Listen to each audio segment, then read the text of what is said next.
셀트리온 공급계약 공시로 알아보는 2분기 실적 추정. 아일리아 바이오시밀러 경쟁자들은 셀트리온 금요일 플러스 0.26% 상승세, 헬스케어는 마이너스 0.15% 하락, 제약은 플러스 0.13% 상승세를 보입니다. 세 종목이 강보합, 약보합의 형태의 모습을 보여주면서 거래 감소 속의 소강 상태의 모습이 이어지고 있는 상황입니다. 이번 한 주 미국 PBM 등재와 관련해서 충격에서 벗어나고 있지 못하는 상황이 나타나고 말았습니다. 오늘 2분기 마지막 날이잖아요. 셀트리온에서는 셀트리온 헬스케어로 넘어가는 단일 판매 공급 계약에 대한 공시를 발표를 했습니다. 그렇다면 2분기 실적은 어떻게 나올 것인가 이야기를 해보기로 하고요. 그리고 아일리아 바이오시밀러, 솔레어 바이오시밀러에 대한 공시들도 나왔습니다. 이에 대해서도 살펴보기로 하겠습니다. 셀트리온은 오늘 공시를 세 가지를 발표를 했습니다.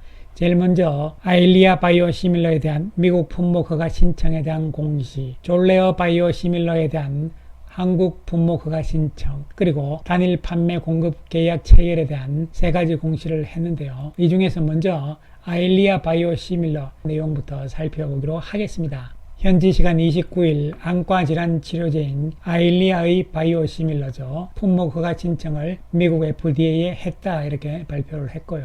약 12조 규모의 글로벌 시장이죠. 그리고 유럽 등 글로벌 주요 국가에 허가를 순차적으로 진행할 예정이다. 아일리아 바이오시밀러 시장 규모도 상당히 큰 편이라고 볼 수가 있는 것이죠. 오리지널은 리제네론에서 개발한 것이고요. 작년에 매출액이 97억 달러입니다. 우리 돈으로 약 12조 정도가 넘는 수준인데요. 안과질환 치료제 가운데서는 1등이다 이렇게 볼 수가 있겠고요. 아일리아에 대한 리제네론사의 미국 독점권은 24년 5월이에요. 그리고 유럽의 물질 특허는 25년 11월 달까지 만료가 될 예정이다 이렇게 되어 있는 것이죠. 그래서 아일리아 바이오시밀러에 대해서 이제 허가 신청을 미국에 했는데요. 아일리아에 대해서 우리가 알아보게 되면요. 이 오리지널 약인 아일리아는요. 안과질환 치료제잖아요. 성분명은 에플리버셉트입니다. 오리지널사는 리제네론이고요. 그리고 치료법은요. 안구 안에 있는 유리체에다가 직접 주사하기 때문에요. 병원에서 맞아야 되는 주사라고 보시면 되는 것이죠. 적응증은 안과질환 가운데서 가장 많은 섭성 황반변성이고요. 그리고 당뇨병성 황반부종 이런 데에 적응증이 되겠습니다. 24년 5월달 미국의 독점권이 만료가 되는 것이고요. 25년 11월에는 유럽에서 물질 특허가 만료가 되는 것이죠. 세계 시장 규모는 작년에 97억 달러인데요. 21년 기준으로 봤을 때는 글로벌 6위의 블록버스터였다 이렇게 볼 수가 있는 것이죠. 그래서 정맥주사, 피하주사 이런 것이 아니고요.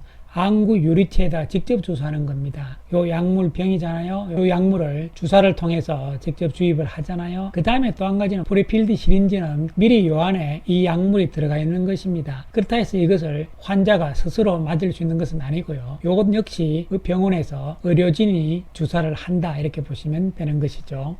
자가면역질환 치료제 쪽에서 정맥주사제라든가 피하주사제하고는 다르다 이렇게 생각하시면 되겠습니다. 근데 어쨌든 중요한 것은 경쟁자들이잖아요. 과연 아일리아 바이오시밀러에서의 경쟁에서 셀트리온은 어떻게 될 것인가 이런 부분인데요. 현재 셀트리온을 포함해서 9개 업체가 경쟁을 하고 있습니다. 바이오시밀러가 이제는 경쟁이 치열했다는 것은 어쩔 수 없는 사실인 것이죠.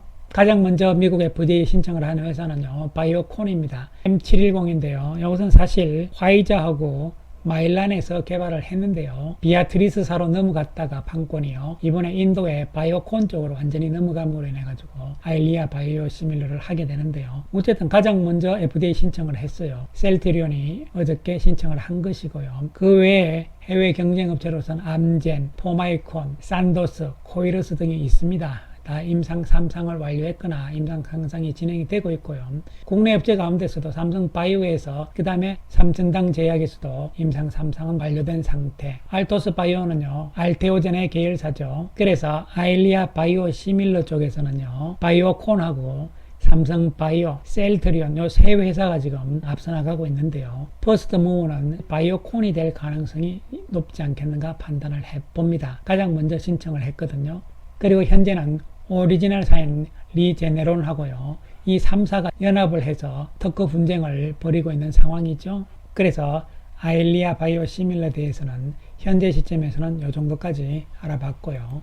그 다음에 이제 졸레어 바이오시밀러잖아요. CTP3구인데요. 이것은 국내 허가 신청을 완료를 했는데 아시다시피 알레르기성 질환이잖아요. 그런데 CTP3구는 유럽에 이미 먼저 신청을 했죠. 그리고 이번에 국내에 한 것이고요. 조만간 미국에도 신청을 할 것으로 보이는데요. 이 CTP3구는 셀트리온이 현재 가장 위에 있습니다. 속도가 가장 빠르죠. 그래서 퍼스트 무브가 될 가능성이 있다 이렇게 볼 수가 있는 것이죠. 오리지널인 졸레어는요, 두 개 회사죠. 제넨테크하고 노바티스에서 개발을 한 겁니다. 시장 규모는 2022년에 매출액이 약 5조 원 정도로, 물질 특허는 이미 만료가 됐고 제형 특허는 유럽에서는 2024년 3월, 미국에서는 2025년 11월 만료가 될 예정에 있습니다. 졸레어 바이오시밀러는 퍼스트 무브 가능성이 있다 이렇게 볼 수가 있는 것이죠. 따라서 이 두 가지 바이오시밀러는 예정대로 착실하게 진행이 되고 있는 상황입니다. 자, 그렇다면 이제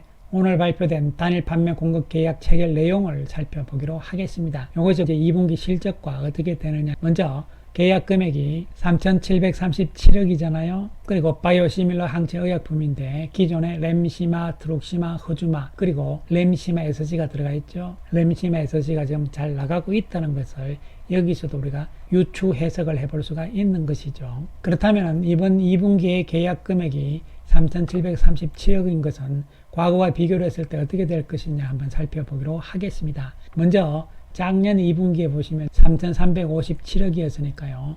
조금 비슷한데 이번에가 조금 더 많은 상태가 되는 것이고요. 1분기에 비해서는 줄어들었죠. 그 다음에 쭉 이렇게 보시면요. 올 1분기 다음으로 가장 많은 금액이다 이렇게 볼 수가 있는 것이죠.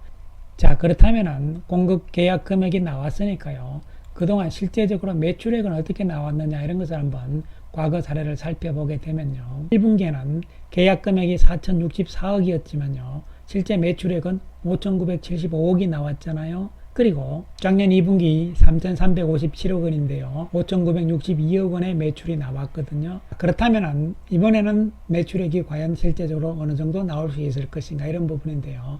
현재 2분기에 대한 시장의 컨센서스를 살펴보게 되면요. 2분기 컨센서스는 현재 매출액이 6,352억이거든요. 그리고 지난 분기에는 5,976억이었잖아요. 그렇다면 지난 분기에 비해서 공급 계약 금액이 조금 작은 상황인데도 불구하고 과연 6,300억대의 매출액이 나올 수 있을 것인가에 대해서는 우리가 좀 더 두고 봐야 할 것이죠. 물론 이 부분들의 내용들은 여러분 많이 다를 수가 있습니다. 지난 2분기에 3,357억인데 5,962억이 나왔단 말이죠. 이거보다 많잖아요. 그러면 6,300도 가능하지 않을까 이런 이야기도 될 수가 있는 거거든요.